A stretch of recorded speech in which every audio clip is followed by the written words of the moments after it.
अत किमर्थो वर्णानाम उपदेशा, वर्णों का उपदेश क्यों किया है? एक बात कह रहे हैं, वर्ण उपदेश क्यों किया है? माने नहीं वर्णोपदेशेन कस्यचित साधु शब्द से अनुशासनम, वर्णोपदेश के द्वारा तो किसी साधु शब्द का अनुशासन होता नहीं है, ऐसे प्रश्न उठा रहे हैं। तो बोलते हैं वृत्ति समवायार्था वर्णोपदेशा, वृत्ति समवाय के लिए वर्णोपदेश है। एक प्रयोजन वर्णोपदेश का, एक प्रयोजन है वृत्ति समवायार्थ, वृत्ति समवायार्थ।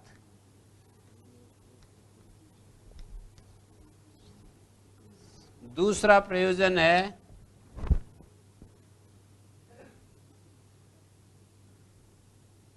अनुबंध करणार्थश्च, ये दूसरा प्रयोजन है।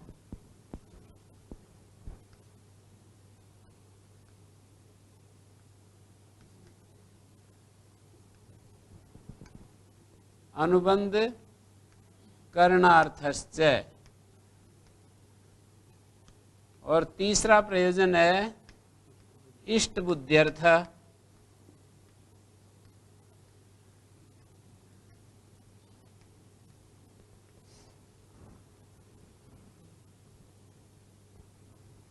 ये तीसरा प्रयोजन है। तीन प्रयोजन दिए वर्णोपदेश के, जो अयुण ऋलृक एवं अयोच, ये जो वर्णोपदेश है ना, इसके तीन प्रयोजन दिए। इसमें कुछ बात निकली तो उसमें फिर आगे चर्चा बढ़ गई। वृत्ति समवायार्थ वर्णोपदेश है, इसको समझना पड़ेगा कि ये वृत्ति समवाय क्या है। वृत्ति समवाय थोड़ा व्याख्या सापेक्ष शब्द है, व्याख्यान सापेक्ष बोलते हैं, व्याख्यान की अपेक्षा करता है। तो अपने आप ही वृत्ति समवायार्थो वर्णनम उपदेशा कर्तव्य किमिदम वृत्ति समवायार्थ, जो भी समस्त पद होता है उस पर प्रश्न करते हैं भाष्यकार कि ये वृत्ति समवायार्थ क्या है, किमिदम, ये वृत्ति समवायार्थ क्या है। तो उत्तर देते हैं वृत्तये समवाया वृत्ति समवाया, वृत्त्यर्थो व समवाया वृत्ति समवाया, वृत्ति प्रयोजनो व समवाया वृत्ति समवाया। जैसे धर्म प्रयोजन शब्द का विग्रह किया था ना, धर्माय नियमा धर्म नियमा, धर्मार्थो नियमा धर्म नियमा, धर्म प्रयोजनो व नियमा धर्म नियम, बिल्कुल उसी शैली में तीन विग्रह करके दिखाए। वृत्ति समवाय, वृत्तये समवाया। अब ये पूछा का पुनर्वृत्ति, क्योंकि वृत्ति तो कह दिया पर वृत्ति शब्द ही खुला नहीं, स्पष्ट नहीं है। वृत्ति शब्द क्या है और समवाय क्या है, इसका भी अर्थ खुला हुआ नहीं है। तो वो एक एक करके पूछ रहे हैं कि ये वृत्ति क्या है, का पुनर्वृत्ति। बोले वृत्ति का मतलब है शास्त्र प्रवृत्ति, शास्त्र की प्रवृत्ति को वृत्ति कहते हैं। जैसे अपने पास शास्त्र है इको यणची, तो उसकी जो प्रवृत्ति है वो यहां पर वृत्ति है। लाघवेन शास्त्र प्रवृत्ति अर्था, और लाघवेन शास्त्र, वृत्ति मानी शास्त्र, लघुता से शास्त्र की प्रवृत्ति हो जाए, इसके लिए वर्णोपदेश है। अका सवर्ण दीर्घा इको यणची हसी च, ये सारे वर्णोपदेश बनाए तो इससे हम शास्त्र की प्रवृत्ति बड़े बड़े अल्प प्रयत्न से ही हम कर सकेंगे। लघुता, कैयट ने एक पंक्ति लिखी, लाघवेन शास्त्र प्रवृत्त्यर्थ, वृत्त्यर्थ शास्त्र प्रवृत्ति प्रत्यासन्नत्वं समवाय से दर्शयति ईज्ञण इत्यादो यथा संख्य शास्त्रम वर्ण सन्निवेश मात्रादेव अवतिष्ठते। वृत्ति प्रयोजनो व समवाय वृत्ति समवाया, वृत्ति शास्त्र प्रवृत्ति और समवाय क्या है, अतकय समवाया वर्णा नाम आनुपूर्वेण सन्निवेशा समवाया। समवाय शब्द को भी खोला कि वर्णों का आनुपूर्वी से जो सन्निवेश है उसको समवाय कह रहे हैं। वर्णों का आनुपूर्वी से जो सन्निवेश है क्रम से जो एक आनुपूर्वी से सन्निवेश है, आनुपूर्वी माने एक के बाद एक, जैसे कि अ के बाद ई, उ, रील, री, ए, ओ, ऐ, औ, ह, य, व, र, एक विशेष सीरीज में रखा है इनको, ह, य, व, र, ल, य, म, गण, न। अब वहां तो दूसरे ढंग से हैं, पर यहाँ पहले य, म, गण, न, फिर झ, भ, घड़, ध, जब, गड़, द, ख, भ, छ, ठ, थ, च, ट, त, क, प, श, श, श। ये एक विशेष आनुपूर्वी में जो वर्णों को रखा है, वर्णानाम आनुपूर्वेण सन्निवेश, वर्णगत क्रम विशेष। नागेश ने इस शब्द पर लिखा है वर्णगतः क्रम विशेष स बोध्यत्वेन अर्थ प्रयोजनम यस्य स वृत्ति समवायार्थ।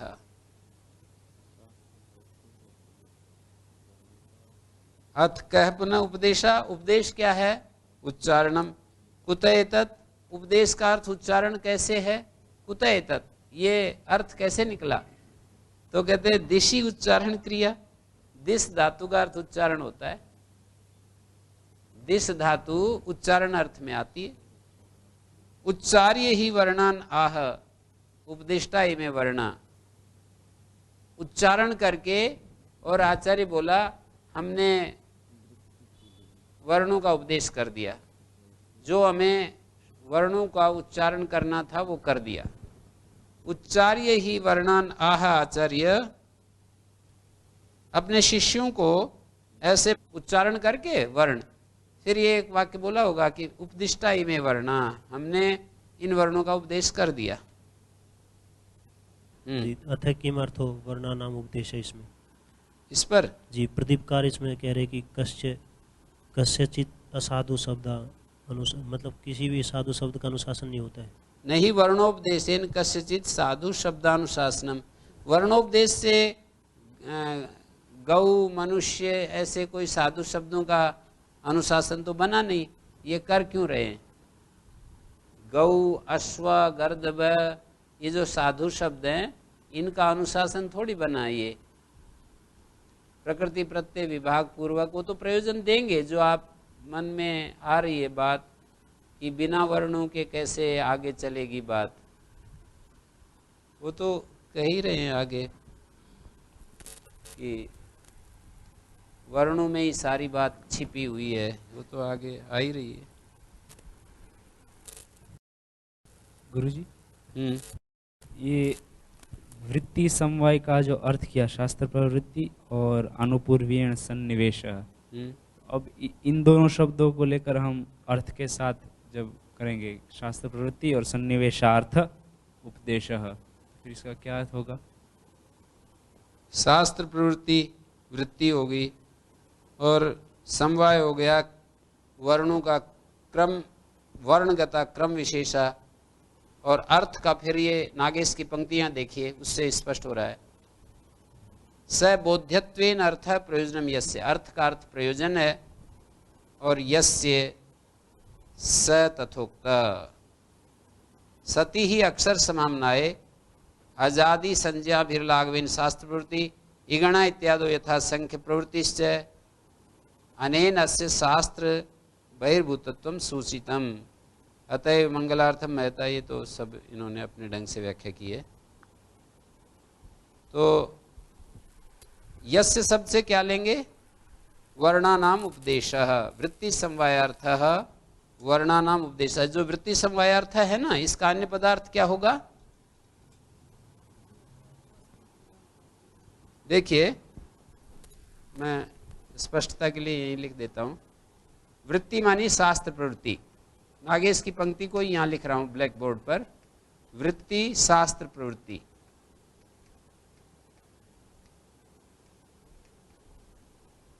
तद उपयोगी समवायो, तद उपयोगी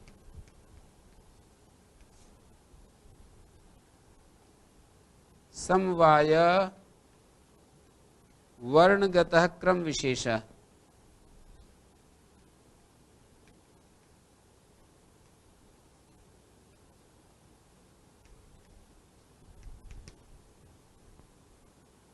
स बोध्यत्वेन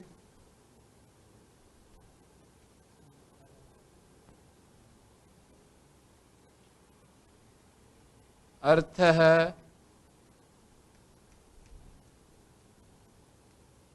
प्रयोजनम यस्य स तथोक्त। तथोक्त माने वृत्ति समवाय अर्थ है उपदेशः। यस्य शब्द से उपदेशः से ले रहे हैं।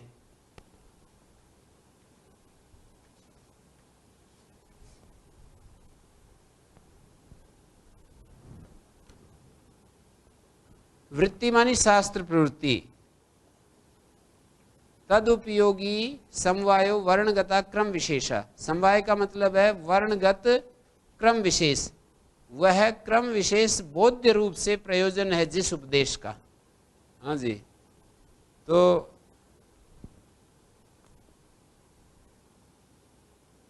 शास्त्र की जो प्रवृत्ति है ना, शास्त्र प्रवृत्ति मतलब इको एणची वर्णों का जब हम ये उपदेश करेंगे तो अच इक उक ये प्रत्याहार बन जाएंगे और लघुता से हमारा इको एणची सूत्र संपन्न हो जाएगा।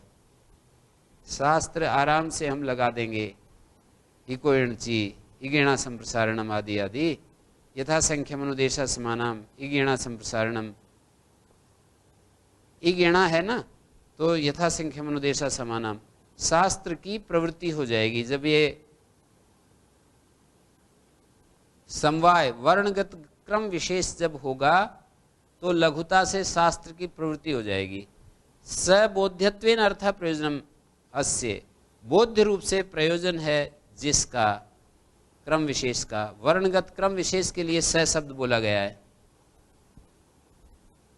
ये जो स शब्द है वर्णगत क्रम विशेष, इसकी व्याख्या है समवाय शब्द की। ये समवाय को ही खोला गया है वर्णगतः क्रम विशेष। और वृत्ति, यहाँ जो ये वृत्ति शब्द है इसको खोला है शास्त्र प्रवृत्ति से। लघुता से जो शास्त्र की प्रवृत्ति है ये वृत्ति है यहाँ पर। माने जब ये उपदेश हो गया वर्णों का तो हमारे पास प्रत्याहार बन गए। आदिरंतेन इत संज्ञा हो गई, आदिरंतेन संहिता प्रत्याहार बन गए। प्रत्याहार बन गए तो फिर इको एणची सूत्र आराम से हम लगा सकेंगे। यहाँ पर वर्णगतः क्रम विशेषा सबोध्यत्वेन अर्थ प्रयोजनम यस्य उपदेशस्य।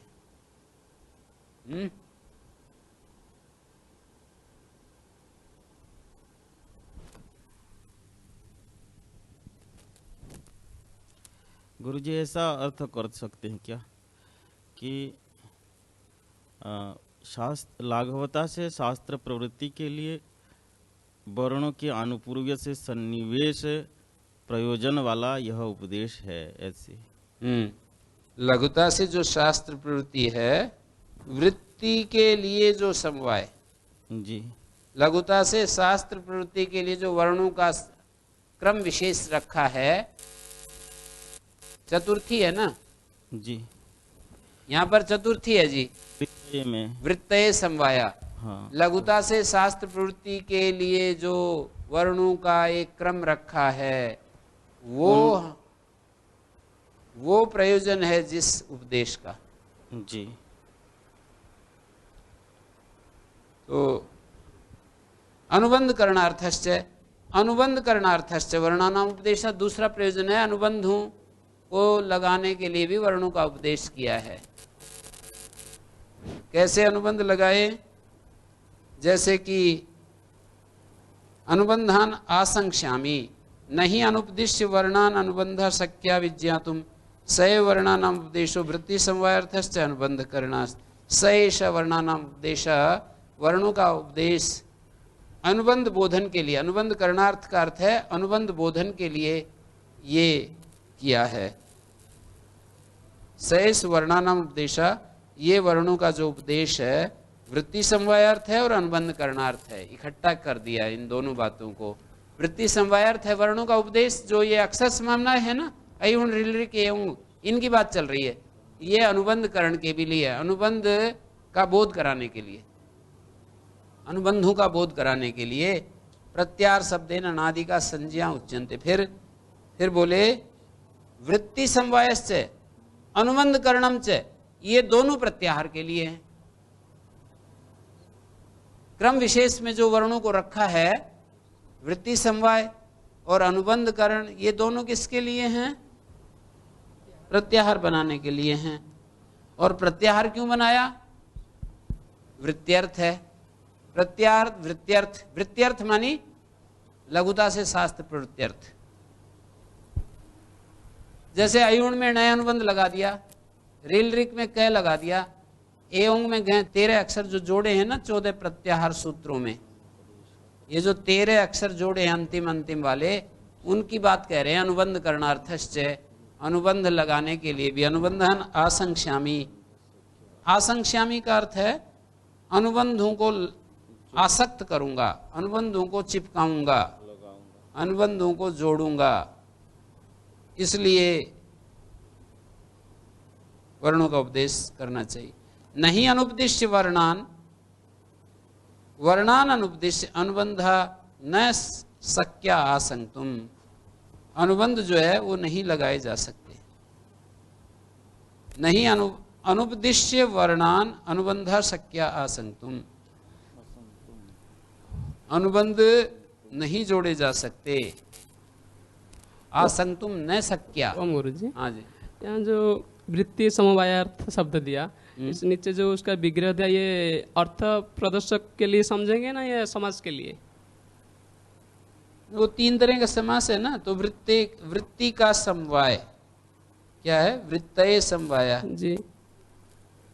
वृत्ति संबंधी जो समवाय है, वृत्ति संबंधी जो शास्त्र प्रवृत्ति वृत्ति तत्संबंधी समवाय, जो यहाँ पर शास्त्र प्रवृत्ति संबंधी जो वर्णों का एक क्रम विशेष है, हैं? उस क्रम विशेष के लिए ये उपदेश है। इस क्रम विशेष को हम जतला सकें, इसके लिए ये उपदेश है। गुरु जी, इसको समझ लिए, ये जो विग्रह दिया, ये विग्रह में हम क्या समझेंगे? अर्थ प्रदर्शक के लिए ये विग्रह है ना समास? जो समास तो कौन से सूत्र में समास? नहीं, पहला वाला जो वृत्तये समवाय है ना, इसको आप अर्थ बोधन के लिए समझ सकते हो। षष्ठी समास के अर्थ में वृत्तये समवाय, या फिर एक तरीका ये भी है कि वैसे तो हो नहीं सकता है समास, पर भाष्यकार के वचन से इसको चतुर्थी समास ही मान लें हम। पीछे भी ऐसा मान सकते हैं, व्याख्याकारों ने ऐसा किया है कि धर्मस्य नियमा के अर्थ में धर्माय नियमा है, पर हम ये भी कह सकते हैं कि भाष्यकार के प्रयोग से चतुर्थी समास भी हो जाएगा जब विधान नहीं है वो भी। तो अर्थ ये हो जाएगा वृत्ति के लिए समवाय, वहाँ पर भी ऐसे कर लेंगे, धर्म के लिए नियम, धर्माय नियम, धर्म के लिए नियम। सामान्य तरीके से तो प्राप्त नहीं है, पर हम ऐसा कर लेंगे। हाँ जी। तो वर्णों का उपदेश वृत्ति समवायार्थ और अनुबंध करणार्थ। वृत्ति समवाय से अनुबंध करणम च प्रत्याहारार्थम, ये प्रत्याहार के लिए है। और प्रत्याहार वृत्ति के लिए, प्रत्याहार वृत्ति के लिए का मतलब लाघव से शास्त्र प्रवृत्ति के लिए। ये प्रत्याहार शब्द कैसे बनाओगे? प्रतिपूर्वक आंग पूर्वक री धातु से प्रति आंग, प्रति आंग, री धातु घय प्रत्यय,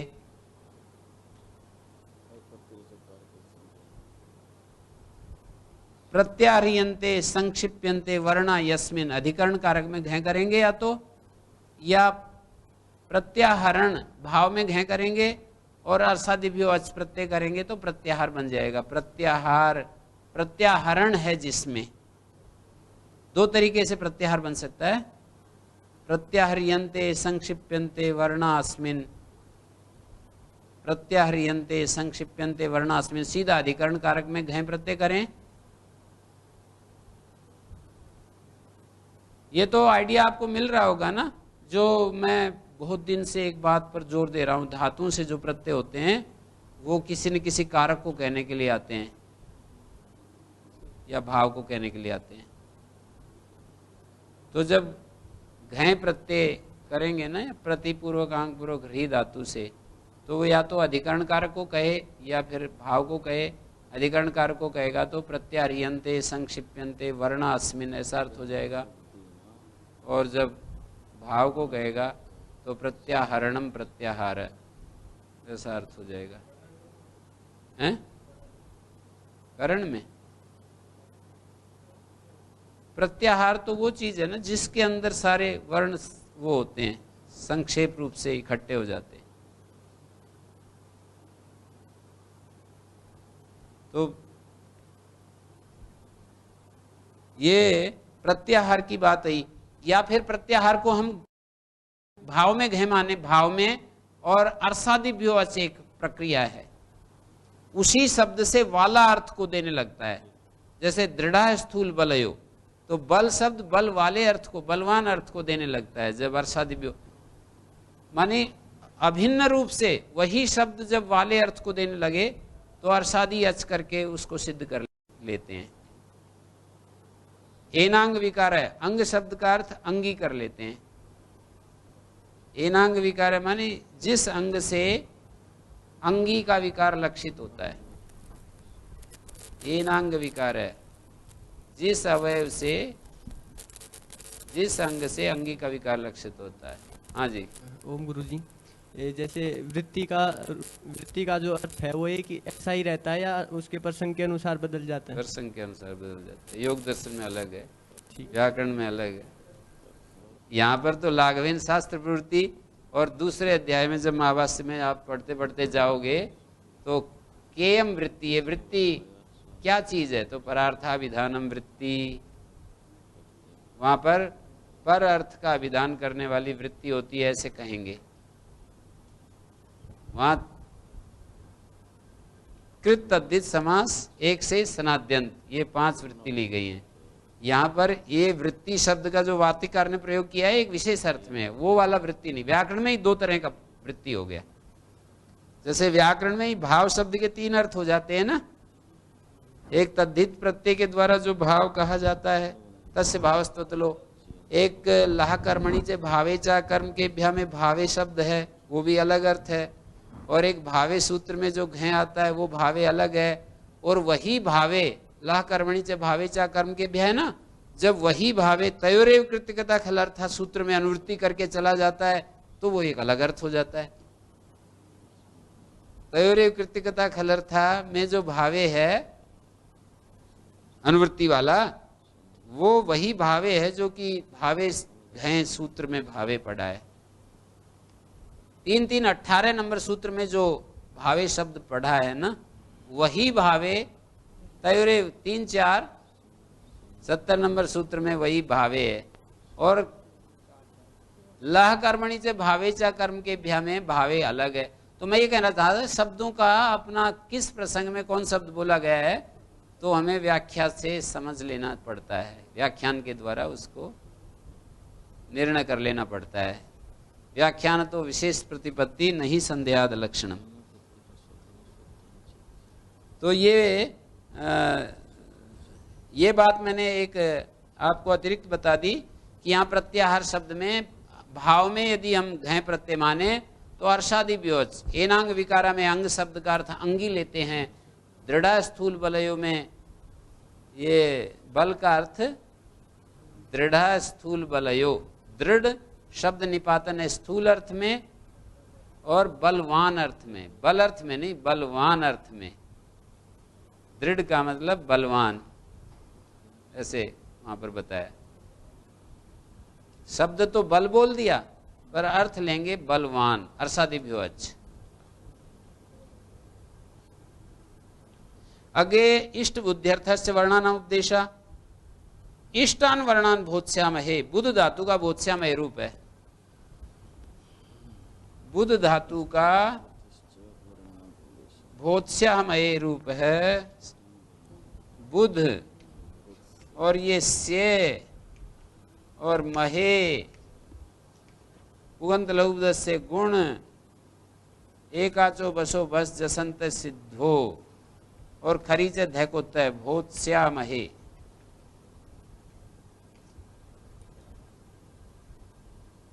ठीक है।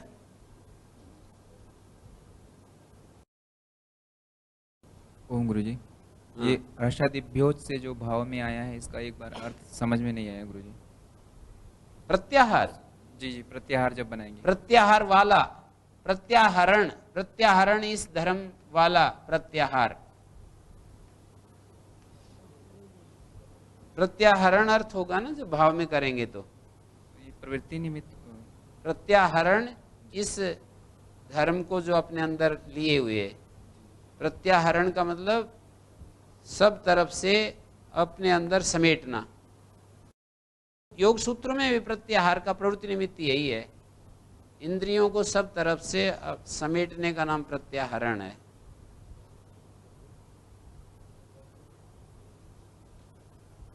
तो देखिए मैं आगे बढ़ रहा हूं।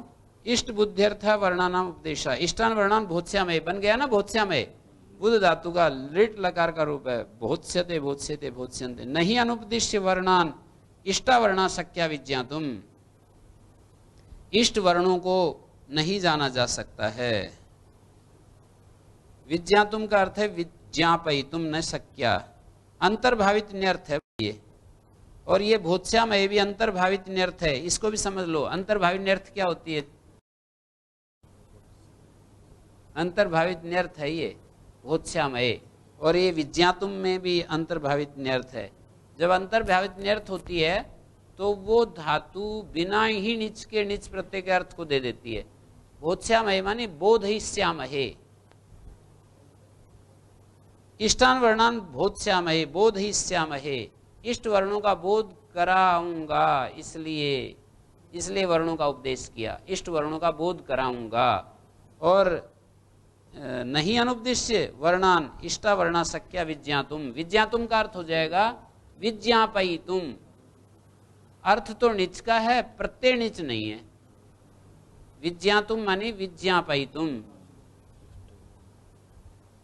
इष्ट वर्ण नहीं जतलाई जा सकती। सती ही उपदेशे कलादि दोष रहिता ये वर्णा निर्दिष्टा ते तथैव प्रयुक्ता इति उक्तम। इष्ट वर्ण का बोध हो जाएगा, कलादि दोषों से जो रहित वर्ण है, इष्ट बोध ये है। जब हम इनको साक्षात पढ़ देंगे तो कला धमा आदि जो दोष आगे गिनाएंगे, उन दोषों से रहित इन वर्णों का बोध हम कर सकेंगे। प्रदीप की पंक्ति पढ़िए, सती उपदेशे कलादि दोष रहिता ये वर्णा निर्दिष्टा ते तथैव प्रयुक्तव्या इति उक्तम भवति। उसी तरह से प्रयोग करने हैं, ये हमारे को समझ में आ जाता है। सती उपदेशे पर नागेश ने लिखा है, एवं च व्याकरण अध्येत्रीणाम अक्षर समाम्नायेन आवश्यकेन इष्ट वर्ण ज्ञाने सिद्धे न तदर्थम मातृका पठनीया। व्याकरण जो अध्येत्री है ना, अक्षर समाम्नाय से आवश्यक इष्ट बोध हो गया तो उसके लिए न मातृका पठनीया। मातृका जानते हो? ये जो वर्णमाला क ख ग घ ङ च छ ज झ य ट ठ ड ढ ण त थ द ध न, इसको मातृका कहते हैं। उसको व्याकरण अध्येताओं को वो पढ़ने की जरूरत नहीं है, बाल्यकाल से यदि कोई पढ़ रहे हैं तो। अक्षर समन्वय जो अयुण ऋलृक है ना, इसको अक्षर समन्वय कहते हैं। 14 सूत्रों को, प्रत्याहार सूत्रों को अक्षर समन्वय कहते हैं।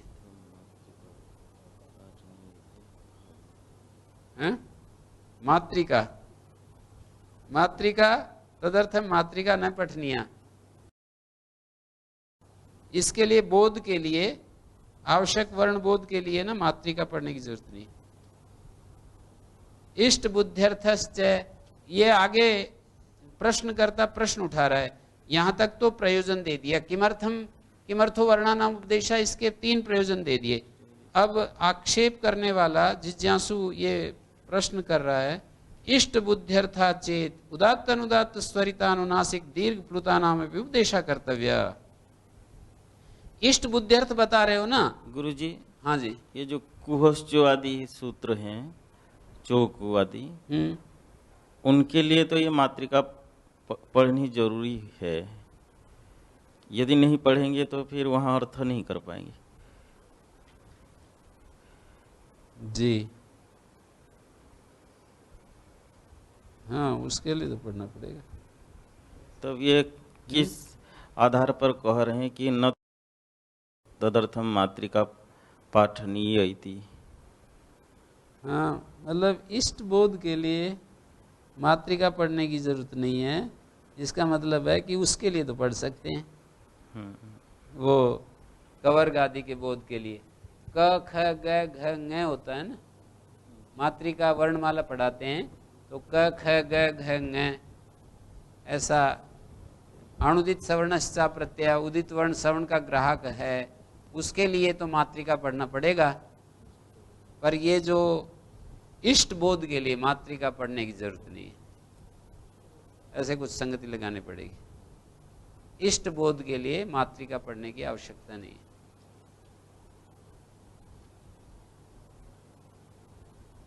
इष्ट बुद्ध्यर्थश्चेत, यदि वर्णों का इष्ट बोध करने के लिए ये है, क्या है जी, यहां पर लिखा है ना इष्ट बुद्ध्यर्थ वर्णों का उपदेश, तो इष्ट बुद्ध्यर्थ यदि है तो इन सब का भी करवाओ।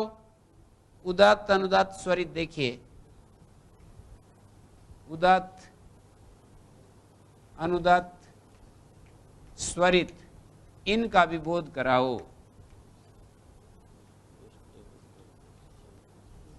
दूसरी बात, अनुनासिक का भी बोध कराओ।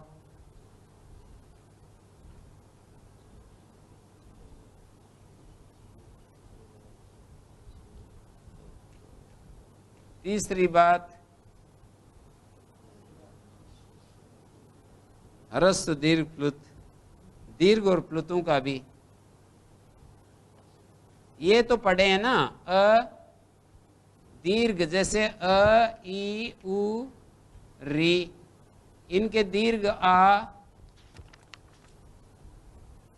ई उ और री, और जैसे ए ओ ये दीर्घ तो पढ़ दिए हैं, पर इनके प्लुतों का भी बोध कराओ, ऐसे कह रहे हैं।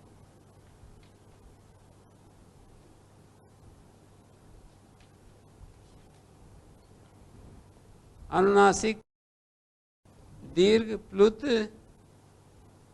इनका भी बोध कराओ। एवं गुणा अपि ही वर्णा इष्यन्ते, इन गुण वाले भी वर्ण हमको इष्ट हैं, इनका भी बोध कराओ, ऐसे बताया। उदात्त अनुदात्त स्वरित अनुनासिक दीर्घ प्लुतानाम अपि, अनुनासिक का, निरनुनासिक तो पढ़ ही रखे हैं,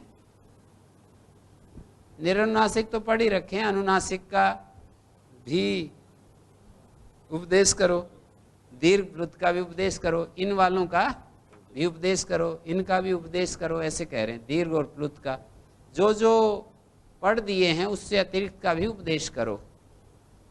इष्ट बुद्ध्यर्थश्चेत उदात्त अनुदात्त स्वरित अनुनासिक दीर्घ प्लुतानाम उपदेश एवं गुणापि वर्णा इष्यन्ते, इन गुणों वाले भी वर्ण चाहते हैं। अब बोले आकृति उपदेशात् सिद्धम, समादाता समाधान कर रहा है।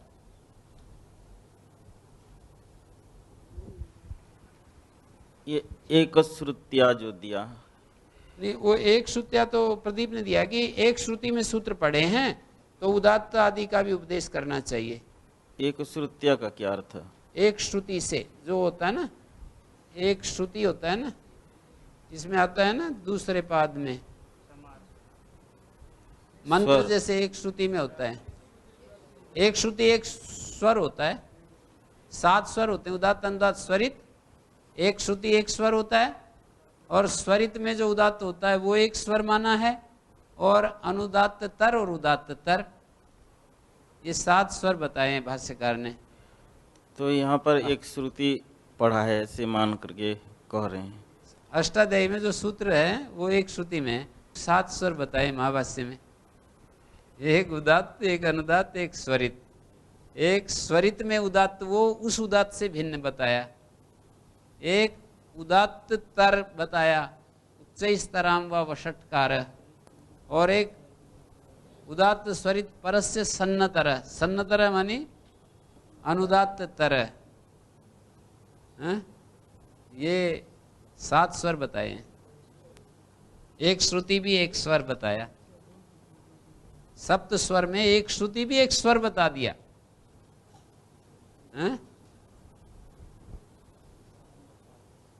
तो आकृति उपदेशात सिद्धम, आकृति उपदेश से सिद्ध हो जाएगा। ये क्या अवर्णाकृति उपदेश कर दी। देखिए अ का उपदेश कर दिया, आकृति के रूप में उपदेश किया है।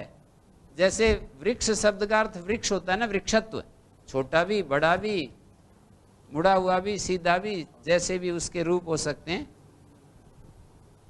अवर्णाकृति उपदिष्टा सर्वम अवर्णकुलम ग्रहीष्यति तथा वर्णाकृति तथा उवर्णाकृति तथा रिवर्णाकृति, ऐसे सब जगह हम कर लेंगे।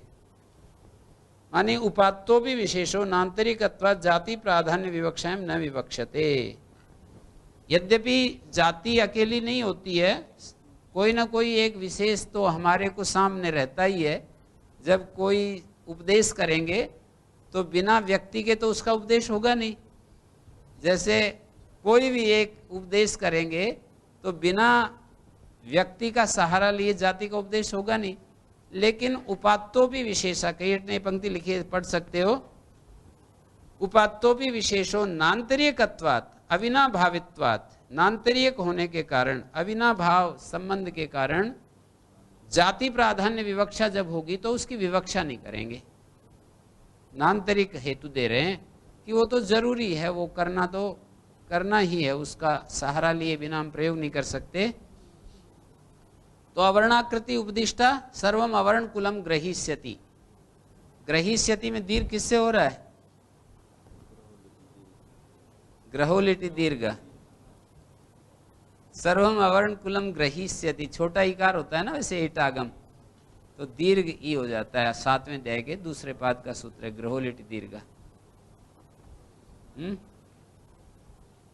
7वें अध्याय के दूसरे पाद का 37 नंबर। सर्वम अवर्ण कुलम ग्रहीष्यति। नान्तरीकत्व क्या है ये? नान्तरीकत्व एक शब्द आता है ना, योग दर्शन में भी मैंने दिखाया था। नान्तरीकत्व है, नागेश ने लिखा है, तम विना जातेर उच्चारयितुम अशक्यत्वात्। तम बिना, कम बिना, उपात्त विशेषम बिना, व्यक्ति विशेषम बिना, व्यक्ति के विशेष के बिना उच्चारयितुम अशक्यत्वात्, उसका उच्चारण करना असंभव है। तम बिना जातेर उच्चारयितुम अशक्यत्वात्, जाति का उच्चारण करना असंभव है। उसके बिना, किसके बिना? व्यक्ति के बिना। ये बात उठाई थी ना, उपात्तो भी विशेष हो। यद्यपि कोई ना कोई विशेष के बिना जाति को हम बोलेंगे नहीं, तो कह रहे हैं उसको जाति प्राधान्य विवक्षा में उसकी विवक्षा नहीं करेंगे। अब अगला प्रश्नकर्ता, ये तो समाधाता था आकृति उपदेशात् सिद्धम। इसने पीछे ये आप एक बार देखिए, अथ किमर्थो वर्णाना उपदेशा, ये प्रश्न करता है। इसके बाद वृत्ति समवाय अर्थ है, ये समाधाता है। अनुबंधर करणार्थ से ये समाधाता है। इष्ट बुद्धि अर्थ है, ये समाधाता है। ठीक है, 3 ये वचन जो मैंने लिखे हैं। अब ये प्रश्न करता कर रहा, इष्ट बुद्धि अर्थ चेत उदात्त अनुदात्त स्वरित अनुनासिक दीर्घ प्लुत, उदात्त अनुदात्त स्वरित अनुनासिक दीर्घ प्लुत, इनका भी उपदेश करो। तो समाधाता कह रहा है आकृति उपदेशात् सिद्धम। अब वो प्रश्नकर्ता फिर आया, वो कह रहा है आकृति उपदेशात् सिद्धम इत्येत संवृतादि नाम प्रतिषेधा। आकृति में तो टेढ़ा मेढ़ा भी आ जाता है। आकृति में जैसे हम एक गो आकृति देंगे तो स्वस्थ गो ही गो होगी ऐसा नहीं, बूढ़ी गो भी गो है, और जो मरणासन है वो भी, और सब गो हैं। तो ऐसे ही जो सही सही वर्ण का स्वरूप है वो भी वर्ण है, वो भी अ है, और कला धमात आदि जो दोष होते हैं उनसे युक्त होंगे वो भी वर्ण है। आकृति में तो वो कला आदि दोष भी आएंगे। जैसे अ को कोई आ बोल, जैसे हरियाणा की तरह बोले हम ऐसे बोलते हैं, पानी को कोई पानी बोलता है, तो ये सब दोष युक्त जो है, ये सारे जो है ना दोष युक्त ये दिखा रहे हैं। स्पष्ट हो रहा है कि सारे शब्द दोष युक्त भी आ जाएंगे आकृति में। तो वो प्रश्नकर्ता ने प्रश्न उठाया, आकृति उपदेशात् सिद्धमिति चेत् संवृतादि नाम प्रतिषेधा। संवृत आदि का प्रतिषेध करना पड़ेगा।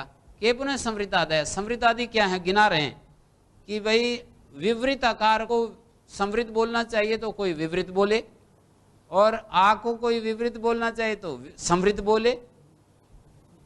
एतत् कार्यम न करोति देवदत्त है, एतत् कार्यम देवदत्त, वो संवृत भी नहीं बोलता है, कुछ और ही बोलता है। तो देवदत्त, देवदत्त, देवदत्ता, तो देवदत्ता को कोई संवृत करके बोले, देवदत्त, देवदत्त ऐसा कोई बोले देवदत्त, तो वो दिखा रहे हैं कि संवृत आदि का प्रतिषेध करना पड़ेगा। और कला, धमात, एणीकृत, अंबुकृत, अर्धक, ग्रस्त, निरस्त, प्रगीत, उपगीत, क्षुण्ण, रोमस, ये सारे दोष होते हैं, इनका भी आपको करना पड़ेगा, प्रतिषेध करना पड़ेगा कि इन दोषों से रहित जो वर्ण होते हैं उन्हीं को हम यहाँ पर अक्षर समाम्नाय में काउंट करेंगे, उन्हीं को हम लेंगे। हाँ देखो, ये जो अक्षर समाम्नाय में उन्हीं वर्णों को हम ग्रहण करेंगे, इनको जो इन दोषों से मुक्त हैं। ऐसे आकृति विदेश से यदि मानोगे ना कि ये अवर्ण आकृति पढ़ दी, इनको ग्रहण करा लेगी, तो संवृत आदि जो दोष हैं उनका प्रतिषेध करना पड़ेगा। तो ये प्रदीप ने और नागेश ने दिखाए हैं, ये कुछ ये दोषों की व्याख्या की है। संवृत आदि, आकारादि नाम संवृतत्व दोषा न तो आकार संवृत गुणत्वात्, आकार का दोष है ये संवृत। आकार आदि जो स्वर है ना, अ को छोड़कर, ह्रस्व अ को छोड़कर आ, ई, उ इत्यादि को जो संवृत बोलेगा तो वो दोष बनेगा। अ तो संवृत गुण ही है, तो दोष पक्ष में ये बताया। तत्र संध्यक्षरेषु विवृत विवृतत्वम एषु उच्चारेषु संवृतत्वम दोषा। संध्यक्षर वर्णों में विवृत तमेषु उच्चार्येषु संवृतत्वम दोषा। जैसे ए ओ इत्यादि है ना जी, ए ओ आई औ, इनको विवृततम उच्चारण करना चाहिए, और इसको कोई संवृत बोलने लगे तो दोष हो जाएगा। कलह क्या है, स्थानांतर निष्पन्ना काकलिकत्वेन प्रसिद्धा। स्थानांतर से निष्पन्न काकलिकत्वेन प्रसिद्धा, ये कलह दोष है। स्थानांतर से निष्पन्न कोई एक वर्ण, जैसे हम मान लीजिए श को स बोल दें, श को श बोल दें, तो ये सब स्थानांतर से निष्पन्न जो है उसको कलह दोष करें। और इसी तरह धमात है, श्वास भूयिष्ठितया ह्रस्वो भी दीर्घ लक्ष्यते। जब श्वास अधिक निकलेगा ना तो ह्रस्व अक्षर भी बड़ा हुआ जैसा लग रहा है। एणीकृता अविशिष्टा किम अयम ओकारो वा औकारो वा, ऐसा उल्टा हो जाता है ना, कोई बोल तो रहा है ओ और सुन रहा है औ, या बोल तो रहा है औ और हमको सुनाई पड़ रहा है ओ है? ओकार जो है ना, ओकार को कोई व्यक्ति किमयम ओकारो वा औकारो वा, संदेह हो जाता है ना, बोलते समय हम पूछते हैं ओ बोल रहे हो या औ बोल रहे हो, फिर वो बताएगा। तो ये सब दोष हैं, एणीकृत दोष है ये। अंबुकृत जैसे कोई व्यक्तोपि अंतर्मुखमिव श्रूयते, व्यक्त होते हुए भी अंतर्मुखमिव श्रूयते, मुख के भीतर भीतर ही कुछ बोल रहे हैं ऐसा लगने लगता है, तो इसको कहेंगे अंबुकृत दोष। और अर्ध का दीर्घ अक्षर को भी ह्रस्व जैसा कोई बोले, और ग्रस्त जिह्वामूले निगृहीता अव्यक्ता इत्यपरे, जिह्वामूल में जैसे निगृहित जैसा बोले, निरस्ता निष्ठुर बोले, प्रगीत जैसे सामवद, जैसे कोई कोई वो वहां पर गया फिर वहां से आया, ऐसे सामवद साम के समान जैसे गायन जैसे बोलते हैं ना, कभी कभी उपदेशक जो है ना इस तरह से बोलते हैं, उसको प्रगीत दोष बता रहे हैं। उपगीत समीप वर्णांतर गीत्यानुरक्ता, जो समीप वर्णांतर है ना उसकी गीति से अनुरक्त हो जाता है वो। और इसमें जो ऊपर निरस्त का अर्थ निष्ठुर दिया ना, तो उसको नागेश ने कहा कि दूसरे लोग इसको त्वरित बताते हैं। मानी ये जो अर्थ है ना निरस्त, इसका दूसरे लोग त्वरित गति से बोल दें तो भी हमारे को समझ में नहीं आता है। क्षीण बोलते समय ऐसे लगता है कि ध्वनि जो है कांप सी रही है। कंप माना रोमश है, रोमश को गंभीर अर्थ किया है। अवलंबित वर्णांतर संभिन्ना, वर्णांतर से संभिन्न माने मिला हुआ, वर्णांतर से दूसरे वर्णांतर से मिला हुआ। निर्हत रूक्ष संदष्ट वर्धित, जैसे उसको हम लंबा करके जैसे बोलते हैं। विकीर्ण वर्णांतरे प्रसरिता, वर्णांतर में फैल गया वो। एकोपि अनेक निर्भासी इत्यपरे, एक होते हुए भी अनेक जैसा लग रहा है। स्वरदोष भावना, ये स्वरदोष गोत्राणी, स्वर दोष के जाति हैं। गोत्र मानी जाति, लिखा है ना, कई लिखता है स्वरदोष गोत्राणी। ये स्वरदोष की जातियां हैं, ये सारे स्वरों के दोष हैं। अनंता ही दोषा असक्ति प्रमाद कृता, बहुत सारे दोष हैं। कभी कभी प्रमाद से होते हैं, कभी कभी शक्ति वैकल्य से होते हैं। जैसे कोई बूढ़ा आदमी हो, दांत ना हो, या कोई व्यक्ति जो है छोटा बच्चा हो, अभी उसको शक्ति वैकल्य से भी होते हैं और प्रमादज भी होते हैं। प्रमाद जैसे हम लोग अब इस स्थिति में हैं, दांत भी ठीक ठाक हैं, तो वो प्रमाद के कारण होते हैं। अनंत दोष बता दिए हैं। अपराह, दूसरा व्याख्याकार इसको ऐसे बताता है, ग्रस्तम निरस्तम अवलंबितम निर्हतम अम्बुकृतम धमातम अथो विकम्पितम संदष्टमेणी कृतमर्धकम द्रुतम विकीर्णमेता स्वरदोष भावना। विकीर्णमेता, विकीर्ण मानी फैली हुई है, स्वरदोष भावना। स्वरदोष की जातियां, स्वरदोष भावना।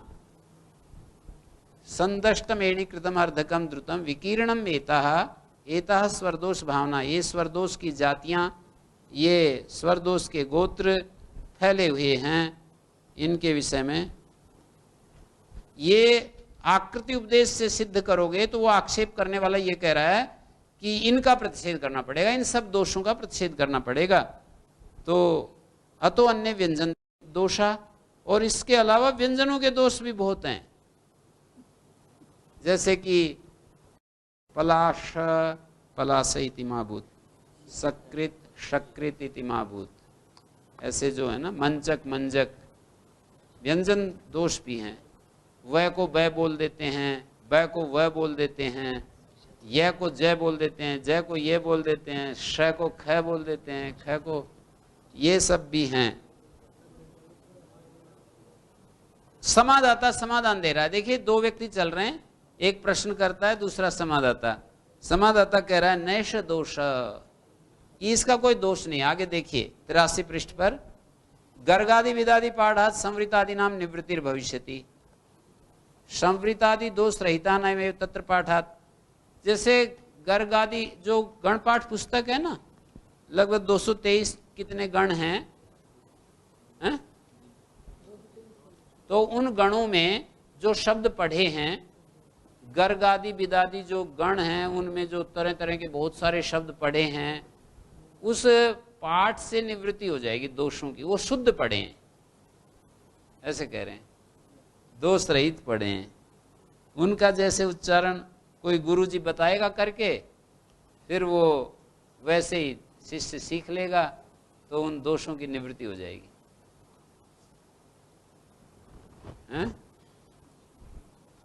गर्गादि विदादि पाठ से समृतादि दोषों की निवृत्ति। आकृति उपदेशात सिद्धम, ऐसा मानने पर भी ये समस्या नहीं आएगी, जो दोष का प्रतिषेध करने वाली समस्या नहीं आएगी। ये कहा था ना कि यदि इष्ट बुद्ध्यर्थ वर्णों का उपदेश करते हो, तो वर्णों का उपदेश करने के बाद भी उदात्त अनुदात स्वरित अनुनासिक दीर्घ प्लुत का उपदेश करना पड़ेगा। इन गुणों वाले भी वर्ण चाहते हैं, बोले आकृति उपदेश से सिद्ध हो जाएगा। आकृति उपदेश से सिद्ध हो जाएगा। बोले आकृति उपदेश से सिद्ध करेंगे तो फिर आकृति में तो सभी प्रकार के आ जाएंगे, जो अशुद्ध हैं वो भी आ जाएंगे। रोगी गाय भी गाय होती है, बूढ़ी गाय भी गाय होती है, तो ये रुग्ण उच्चारण भी आ जाएगा। तब ये बता रहे हैं कि नैष दोष नहीं, वो गर्गादि विदादि पाठ से संवृत आदि दोषों की निवृत्ति हो जाएगी। कहते हैं, वो प्रश्नकर्ता कह रहा है कि अस्ति अन्यत गर्गादि विदादि पाठ है प्रयोजनम। गर्गादि विदादि पाठ का तो अलग प्रयोजन है। क्या है अलग प्रयोजन? समुदाय नाम साधुत्व यथा स्यात्, जो समुदाय शब्द है ना उनका साधुत्व हो जाए। समुदाय नाम का अर्थ होगा एतत् प्रकृतिक ययंत समुदाय नाम साधुत्व यथा स्यात् इत्यर्थ। ये प्रयोजन नहीं है, नागेश ने अर्थ दिया है। दो अर्थ हैं इसके, समुदाय नाम साधुत्व यथा स्यात्। कोई तो ये कह रहा है गर्ग आदि में गर्ग इत्यादि शब्दों का साधुत्व हो, जैसे कि गर्ग आदि में गर्ग, वत्स ऐसे शब्द पढ़े हैं ना, तो ऐसे ये जो शब्द हैं उन शब्दों का, पठित शब्दों का गर्ग इत्यादि ना एव सन्निवेशेन गर्ग आदि नाम साधुत्व यथा स्यात्, मानी उस सन्निवेश में दोष रहित का साधुत्व। वो जैसे गर्ग है, इसमें संवृत आदि दोष रहित का साधुत्व हो। गार्ग इत्यादि नाम आभूत, गार्ग, गर्ग से जो शब्द बनेगा ना गार्ग, उसका ये निवृत्त नहीं कर सकेगा। ततश्च तदगता नाम एवं आकारादि नाम दोष निवृत्ति कृता स्यात् न तो समुदायांतर स्थानाम। जैसे गर्ग से एक और शब्द बन गया गार्ग, वात्स्य, तो समुदायांतर जो शब्द होंगे उनके दोष को ये नहीं हटा सकता गर्गादि पाठ। गर्गादि पाठ तो गर्ग इत्यादि में जो दोष हैं उन्हीं को हटा सकता है, तद अतिरिक्त समुदाय का साधुत्व नहीं। यद्यपि प्रत्यय विध्यर्थो गर्गादि नाम पाठा, प्रदीप कहता है कि यद्यपि प्रत्यय विधि के लिए गर्गादि का पाठ है, प्रसंगात समुदाय साधुत्वाय अपि भवति, प्रसंगवश समुदाय के साधुत्व के लिए भी हो जाएगा। गर्गादि पाठ तो इसलिए ना, गर्गादिभ्यो यं, गर्गादि से यं हो जाए, समुदाय का भी साधुत्व हो जाएगा। विदादिभ्यो ऐं, तो विदादियों से ऐं करने के लिए विदादि पाठ है, समुदाय का भी साधुत्व हो जाएगा। समुदाय मानी जो गर्ग में जो शब्द पढ़े गर्गादि गण में, विदादि गण में, उसके लिए। और नागेश ने इसको परेतु, परेतु एक प्रकार से नागेश जो है पूर्व में जो कहा है उसका खंडन करते हुए बोलता है। परेतु दूसरे विद्वान लोग समुदाय नाम का अर्थ यही बताते हैं कि एतत् प्रकृतिक ययंत समुदायम साधुत्व यथा स्यात् पाठश्चरितार्थ न कलादि दोषान निवर्तयेत्। कहते हैं ये जो पाठ है ना, ये समुदाय के साधुत्व के लिए चरितार्थ हो गया, कलादि दोषों को नहीं हटाएगा। पाठ तो इसलिए किया है कि इस पाठ से यं आदि प्रत्यय हो जाएं, गर्ग शब्द से यं हो जाएगा, वत्स से यं हो जाएगा, तो ये दोषों को नहीं हटा पाएगा। उसका पाठ तो चरितार्थ हो गया समुदाय का साधुत्व बताने में कि गर्ग से गार्ग बनता है और ये शब्द साधु शब्द होता है। नागेश की पंक्ति पढ़ो एक बार। समुदाय नाम एतत् प्रकृतिक ययंत समुदाय नाम साधुत्व यथा स्यात् इत्यर्थम पाठश्चरितार्थ। इस बात के लिए पाठ चरितार्थ हो गया है। न कलादि दोषान निवर्तयेत् इत्येव भाष्यार्थ। कलादि दोषों को नहीं हटा पाएगा। ये जो ये पाठ है ना, इसका चरितार्थता इतने अर्थ में हो गई कि यही प्रत्यय आकर के गार्ग आदि शब्द बन जाएंगे, पाठ चरितार्थ हो गया, कलादि दोषों को नहीं हटा पाएगा। कहते हैं एवं तरही ये कह रहे हैं, अच्छा तो ऐसे करेंगे, संवृत आदि दोषों को हटाने के लिए बड़ी एक विचित्र कल्पना कर रहे हैं, और ये वार्तिककार ने कल्पना की है। ये तो आगे बढ़ते जा रहे हैं, हम देख रहे हैं। एवं तरही, अच्छा तो ऐसा करेंगे, अष्टादशधा भिन्नाम निवृत्त कलादि काम अवर्णस प्रत्यापत्ति वक्ष्यामि। जैसे सूत्र बनाया ना, अकार संवृत है, अकारस्य निदर्शनार्थत्वात् सर्व वर्णानाम शास्त्रांते प्रत्यापत्ति।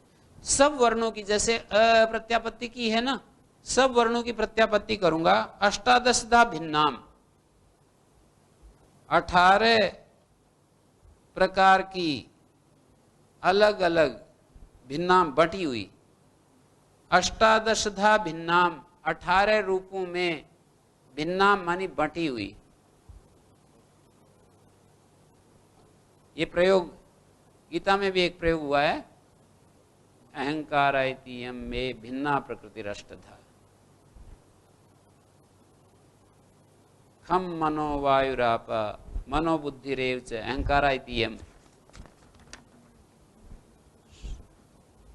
पृथ्वी अब तेज वायु आकाश और अहंकार मन और बुद्धि भिन्ना प्रकृतिरष्टधा।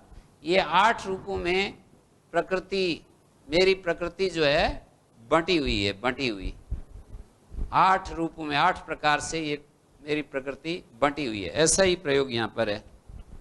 अष्टादशधा भिन्नाम निवृत्त कलादिकाम अवर्णस प्रत्यापत्तिम वक्ष्यामि। 8 प्रकार से भिन्न भिन्न बटी हुई निवृत्त कलादिकाम, निवृत्त हो गए हैं कलादि दोष जिससे, ऐसी अवर्ण की प्रत्यापत्ति कहूंगा।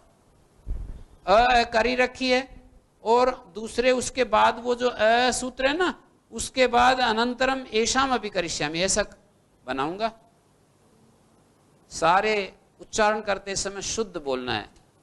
जो कुछ दोष आदि हैं वो अष्टाध्यायी में रह लेंगे हैं, और अष्टाध्यायी से बाहर जैसे ही प्रयोग में आएंगे तो उनको बिल्कुल शुद्ध उच्चारण करना होगा।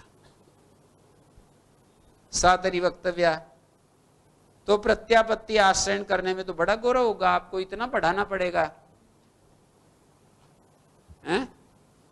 इतना बड़ा गौरव बन जाएगा, इतना की तरह कितने सारे आपको बनाने पड़ेंगे, ई ऊ ऐसा करना पड़ेगा, री री, सारे दोषों से रहित इनका उच्चारण करना है, ऐसा कह रहे हैं। तो सातरी वक्तव्या, तो ये आपको कहनी पड़ेगी। तो बोले यद्यपि कहनी पड़ेगी, लिंगार्था सातरी भविष्यति, लिंग के लिए हो जाएगी। जैसे आप इस समय अनुबंध लगा रखे हैं ना, लिंग के लिए चिन्ह बना रखे हैं कि अनुदात्तेत से आत्मनिपद होता है, गित से आत्मनिपद होता है, लगभग 35 अनुबंध यहाँ पर लगा रखे हैं, धातुओं के साथ, प्रत्ययों के साथ, आगम के साथ, आदेश के साथ, धातुओं के साथ लगभग 21 अनुबंध लगा रखे हैं। ऐसे प्रत्ययों के साथ बहुत सारे अनुबंध लगा रखे हैं। धातुओं के साथ उदात्तेत, अनुदात्तेत, स्वरिदेत, आदित, ईदित, ईदित, उदित, उदित, रिदित, हृदित, एदित, ओदित, और ट्वित, द्वित, इत, और इरित, और धेट पाने टित, इक स्मरणे कित, इक स्मरणे धेट पाने। तो ऐसे ये अनुबंध लगाए हैं। ध्यान आया मैंने जो शब्द बोले हैं कि जैसे आकार को उदात्तेत किया, कहीं अनुदात्तेत, कहीं स्वरितेत, ये अनुबंध 3 रूपों में आकार मिलता है। ऐसे आ को आदित किया, और ई को ह्रस्व ई को ईदित, और दीर्घ ई को ईदित, धातुओं में ये सब अनुबंध लगाए हैं। और प्रत्ययों में बहुत सारे अनुबंध लगा रखे हैं, जैसे कित, गित, घित, क, ख, ग, घ, ng, सारे प्रत्ययों में अनुबंध लगा रखे हैं। च और ये अनुबंध लगा रखे हैं, च, छ, ज, झ, ये। और ट, ठ, ट, ड और ण अनुबंध लगा रखा है, और त और न अनुबंध लगा रखा है, प और म लगा रखा है, और ये लवे में र, ल 2 अनुबंध लगा रखे हैं, और श, श, स ये अनुबंध लगा रखे हैं। ये सब प्रत्ययों में अनुबंध लगा रखे हैं, जितने मैंने गिनाए आपको। और आगम में लगा रखे हैं टित कित मित, और आदेश में गीत लगा रखा है। तो ये सब अनुबंध जो लगाए हैं ना, उनको कह रहे हैं लिंगार्थास तू प्रत्यापत्ति। ये प्रत्यापत्ति जो है लिंग के लिए हो जाएगी। तत्तरी वक्तव्यम अनुबंध स्थानीय तत्त धातु, ये नागेश का पढ़िए पंक्ति। अनुबंध स्थानीय तत्त धात्वादिगत कलादि लिंग निवृत्त्यर्थ। अनुबंध स्थानीय उस धात्वादिगत जो कलादि लिंग हैं उनकी निवृत्ति के लिए प्रत्यापत्ति हो जाएगी। उस धात्वादिगत, धात्वादि में रहने वाला जो कलादि दोष है ना, कलादि लिंग निवृत्ति के लिए हो जाएगा। पहले तो वो कलादि लिंग बनाएंगे, ऐसे सूत्र बनाएंगे। अनुदात गीता आत्मनिपदम है, अनुदात तेत और गीत धातु से आत्मनिपद होता है, तो वो सूत्र ही चेंज करना पड़ेगा। सारी अष्टाध्यायी को कुछ और ही ढंग से सेट करेंगे। यद्यपि एतद उच्यते, यद्यपि आप ये कह तो रहे हो, समादाता कह रहा है कि कहनी पड़ेगी। आपने कहा कि वो कहनी पड़ेगी, लिंगार्था तो प्रत्यापत्ति ये कहनी पड़ेगी और बड़ा गौरव होगा। ना आकृति निर्देश प्रयुक्त, नागेश की इस पंक्ति को भी पढ़िए। लिंगार्था सातरी भवती अनुबंध स्थानीय तत्त धात्वादिगत कलादि लिंग निवृत्त्यर्था न आकृति निर्देश प्रयुक्त दोष परिहार मात्र प्रयोजना प्रत्यापत्ति। कहते हैं ये जो प्रत्यापत्ति हम करेंगे ना, अ ई उ इत्यादि, केवल मात्र आकृति निर्देश समझ रहे हैं हम आकारादि वर्णों में, इसलिए जो है इसकी आकृति निर्देश के कारण कलादि दोष आ रहे हैं और उनकी निवृत्ति के लिए हम प्रत्यापत्ति करें, ऐसा नहीं। ये पंक्ति देखिए, न आकृति निर्देश प्रयुक्त दोष परिहार मात्र प्रयोजना प्रत्यापत्ति, किंतु सर्व अनुबंध इत संज्ञा शास्त्र आदि अकरण फलिका अपीति न गौरवम। सब अनुबंधों और इत संज्ञा शास्त्र आदि नहीं करना पड़ेगा और ये बड़ा फल हमको मिलेगा। ना तो अनुबंध करना पड़ेगा, न इत संज्ञा करनी पड़ेगी, और ना ये सारे संकेत करने पड़ेंगे। ये जो दोष है ना, इन्हीं को हम इनसे काम लेंगे। इस दोष से युक्त जो धातु होगी उससे आत्मनेपद होता है, इस दोष से युक्त जो धातु होगी उससे परसीपद होता है, इस दोष से युक्त जो धातु होगी उससे वहपद होता है। ऐसे ये जो मैंने अभी गिनाए ना, जो 18 लगभग 18, 20, 21 जो अनुबंध लगाए, उनसे हम लाभ ले लेंगे। तत्तरी वक्तव्य, तो आपको फिर वो करनी पड़ेगी, मानी वो फिर ये सारे दोष एडजस्ट करने पड़ेंगे। जैसे अभी तो अनुबंध लगा रखे हैं, फिर सारे दोष आपको लगाने पड़ेंगे। तब उसका समाधाता समाधान कर रहा है कि यद्यपि ये तदुच्यते, यद्यपि लगाने पड़ेंगे। अथवेतर ही अनेकम अनुबंध शतम नोच्चार्यम, लगाने पड़ेंगे, पर देखो मेरा लाभ क्या हो जाएगा कि मुझे बहुत सारे अनुबंध नहीं लगाने पड़ेंगे।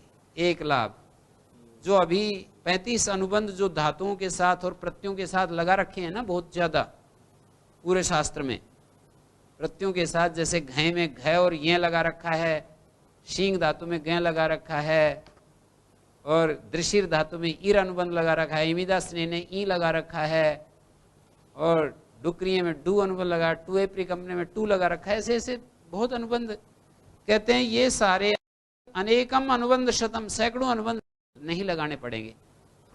अनेकम अनुबंध शतम नोच्चार्यम इत संज्ञा च न वक्तव्या। मुझको एक लाभ ये होगा कि मैं इत संज्ञा भी नहीं करूंगा, फिर उनकी इत संज्ञा प्रकरण नहीं करूंगा। लोपश्च न वक्तव्य, लोप भी नहीं करूंगा। यद अनुबंध ही क्रियते तत् कलादि भी करिष्यते। जो अनुबंधों से अभी काम लेते हैं ना, वो कलादि दोषों से काम लूंगा।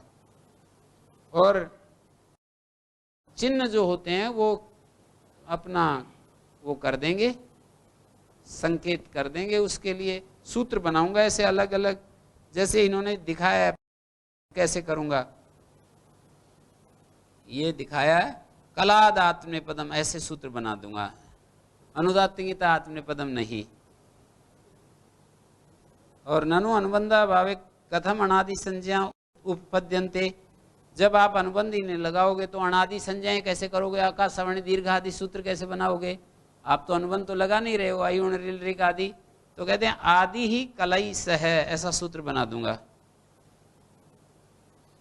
माने अ उ इत्यादि का संज्ञा करिष्यन्ते, अ उ ये संज्ञाएं कर लेंगे, आदि कलई सह गृह्यते, स्वर संधिश्च असंदेह न करिष्यते, स्वर संधि नहीं करूंगा असंदेह के लिए, अ उ इत्यादि संज्ञाएं कर दूंगा, इत्यादि का संज्ञा करिष्यन्ते।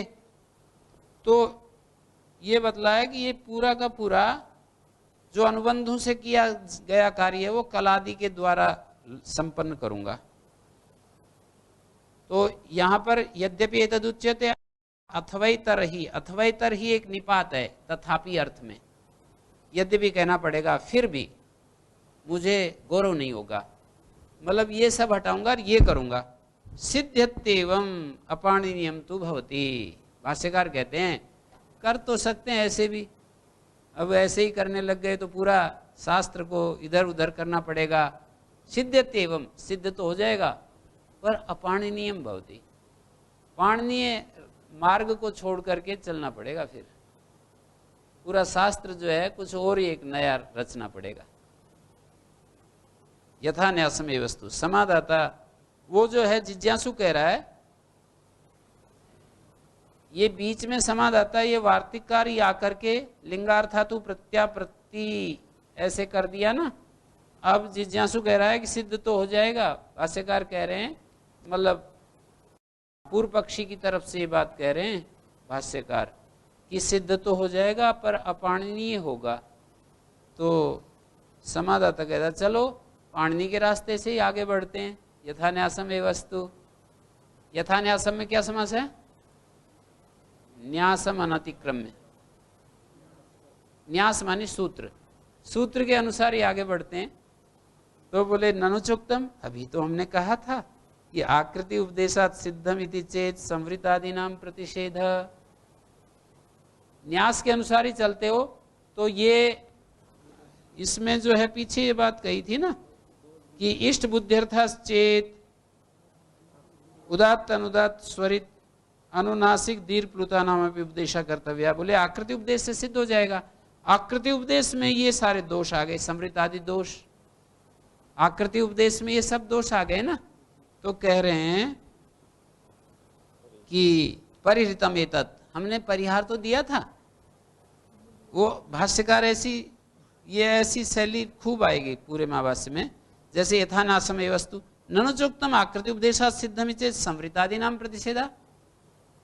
क्यों जी, हमने ये तो कहा था, ये दोष दिया था, उसका क्या रहेगा? आकृति उपदेशात सिद्धम ऐसा कहते हो तो संवृत आदि का प्रतिषेध करना पड़ेगा। परिहृतम एतत्, परिहार तो कर दिया था, गर्गादि विदादि पाठा संवृत आदि नाम निवृत्तिर भविष्यति। ननुचय, आपने तो परिहार किया पर हमने भी तो अपनी बात रखी थी।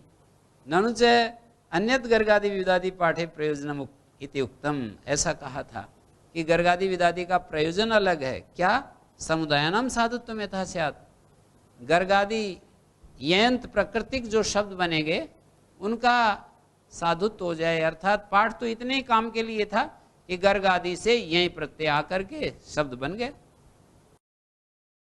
ये कैसे साधुत्व बताएगा? एवं तरी उभय मनन क्रियते। अच्छा देख, समादाता समाधान कर रहा है कि दोनों काम कर रहा है। पाठश्च विशेष्यते कलादयश्च निवर्त्यन्ते, पाठ भी विशेषित कर रहा है कि ये गर्गादि शब्द हैं, इनसे यही आता है, और कलादि दोषों को अभी निवृत्त कर रहा है कि ये जैसे यहाँ पर शुद्ध शब्द हैं वैसे ही बिल्कुल उच्चारण करना है। ऐसा मुझे लगता है कि ये तो बोल करके बताएंगे तब दोष निवृत्त होंगे, ऐसे तो पढ़ने से तो क्या पता लगेगा कि ये शुद्ध है या अशुद्ध है। कोई बोल करके बताएगा ना तब वो निवृत्त होंगे, ऐसे पढ़ने मात्र से तो कैसे होगा। गण में पढ़ दिए और हम जो है उसको पढ़ने जा रहे हैं, तो ऐसे कोई बोल करके बताएगा, जैसे वेद को हम पढ़ाते समय बोल बोल करके उच्चारण करवाते हैं ना, तो उसी तरह से गर्गादि शब्दों को शुद्ध बोल करके बताएगा। तो उसमें ये जो आकार आदि वर्णों में जो बिल्कुल दोष रहित उच्चारण करेगा ना, तो उसमें पता लग जाएगा कि ये ऐसे ऐसे उच्चारण करने हैं। पाठश्च विशेष्यते कलादयश्च निवर्तन्ते, कलादि दोष हटा दिए जाते हैं। कथम पुनर्एकेन यत्न उभयम लभ्यम, अजी एक यत्न से दो काम कैसे कर लोगे, एक यत्न से दो कार्य कैसे कर लोगे? बोले नहीं, वो तो होता है, लभ्यम इत्याह, हो जाता है। द्विगतापि हेतु भवन्ति, हेतु जो है ना द्विगतापि हेतु भवन्ति, दो अर्थो गता प्रयोजनम, प्रयोजन द्वय से द्विगता का अर्थ किया, दो अर्थ प्रयोजन द्वयस्य संपादका, गता मानी दो अर्थों को प्राप्त हुए। ये जो द्वौ है ना जी, ये है द्वितीया का द्विवचन। ये जो द्विगता, द्वौ गता, ये द्वितीया का द्विवचन है। द्विगता अपि हेतु भवन्ति, द्वौ अर्थौ गता, दो अर्थों को प्राप्त हुए हुए हेतु होते हैं। द्वितीय द्विवचन है, प्रयोजन दो के संपादक, दो प्रयोजनों के संपादक हेतु होते हैं। द्विगता भी हेतु भवन्ति, कैसे द्विगत हेतु होते हैं? तो कहते हैं आम्राश्च सिक्ता पितरश्च प्रीणिता। जैसे राजस्थान में हम तो देखा है ये नज़ारा कि वो बूढ़े आदमियों को ना नहलाते थे, तो पेड़ के पास पानी तो वहाँ पर ऐसे मिलता नहीं था, वहाँ पानी तो आप लोगों ने भी देखा ही है, काफ़ी गहरा है, बहुत गहरा है, मतलब 100-150 फीट गहरा पानी है। तो इतना कुआं खोद करके और ऐसे रस्सी से हाथ से या रस खींच करके ले जाते थे, पानी निकालते थे। तो पानी जो है ना ऐसे बखेरते नहीं थे, पानी बड़े आराम से हाथ धोते थे, बड़े आराम से सारे काम करते थे, स्नान करते तो भी आराम से, ये सब करते थे। तो वहाँ पर बूढ़े आदमी को पेड़ के पास बिठा दिया स्नान करने के लिए। बूढ़ा आदमी के लिए जैसे नहलाते ना, देखते थे अपने दादाजी को जैसे नहलाते, तो एक पेड़ लगा हुआ है, उसके पास जो है पत्थर डाल रखा है, तो उस पर नहला रहे हैं और वो दादाजी का स्नान हो जाता है, पेड़ में पानी चला जाता है। तो वही उदाहरण दिया इन्होंने, द्विगतापि हेतु भवन्ति आम्राश्च सिक्ता पितरश्च प्रीणिता। आम्र जो है वो भी सिक्त हो गए और पितरश्च प्रीणिता, पितर भी तृप्त हो गए। आम्राश्च सिक्ता, आम्र सिक्त हो गए, सिक्त हो गए, अकर्मक धातु है तो कर्तामिकता आ जाएगा। पितरश्च प्रीणिता, और पितर जो है तृप्त हो गए। ओम गुरुजी, हाँ, ऐसे कह सकते हैं जैसे किसी व्यक्ति ने अपने पुत्र को बोला कि आमों को सींच दो, हाँ, तो पुत्र ने पानी से सींच दिया, हाँ, तो उससे पिता का जो आज्ञा है वो पालन हो गया और पिता का जो तृप्ति हो गई। इससे ना, दो ना, ना। दो काम हो गए ना, आम भी सींच गए और पिता के आज्ञा का पालन भी वो हो गया। बात नहीं, वही बात है जो मैंने बताई आपको। पिताजी नहा लिए और आम सींचे गए, उसके पास बैठ करके नहाते हैं ना, तो पिताजी का स्नान हो गया और पेड़ में पानी लग गया। और जो है एक वाक्याना भी द्विष्ठानी भवन्ति, जो वाक्य है ना वो द्विष्ट होते हैं, द्विष्ट वाक्य।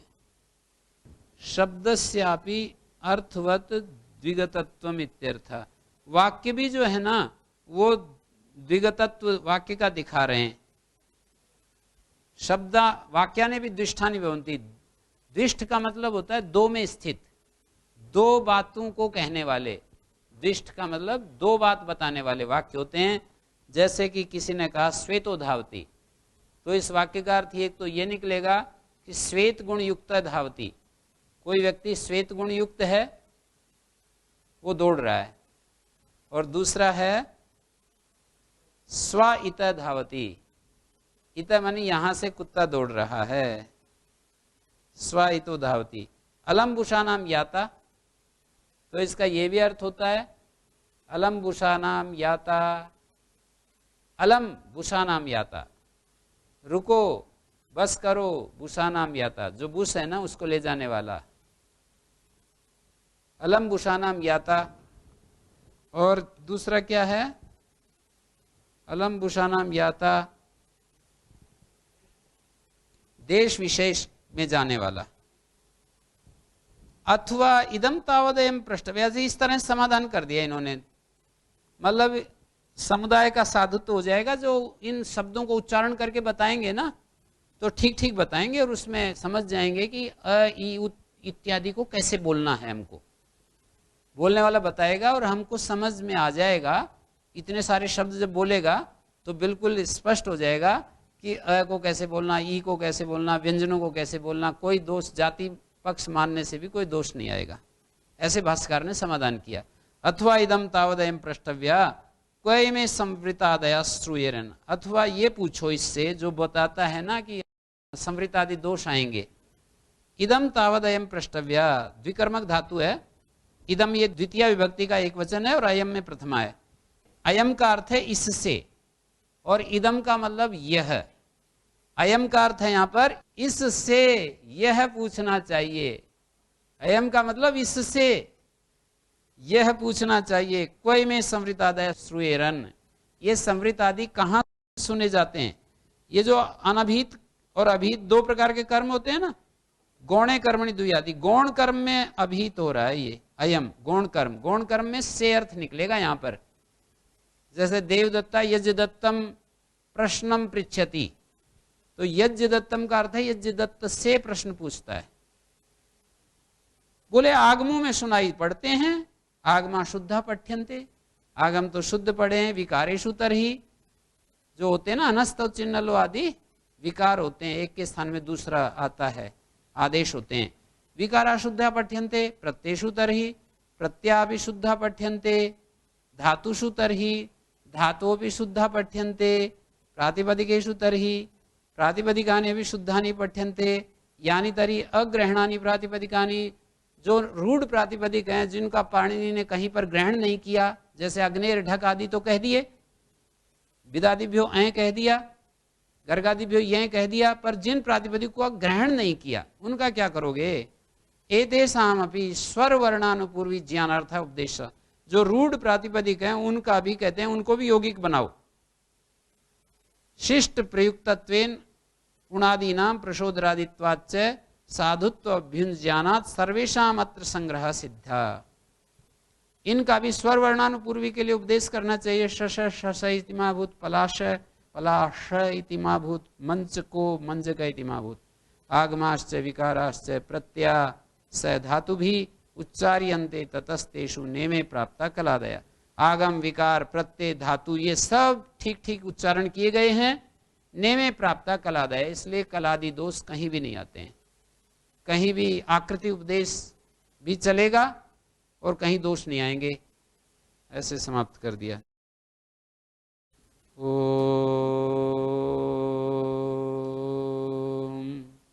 शांति शांति।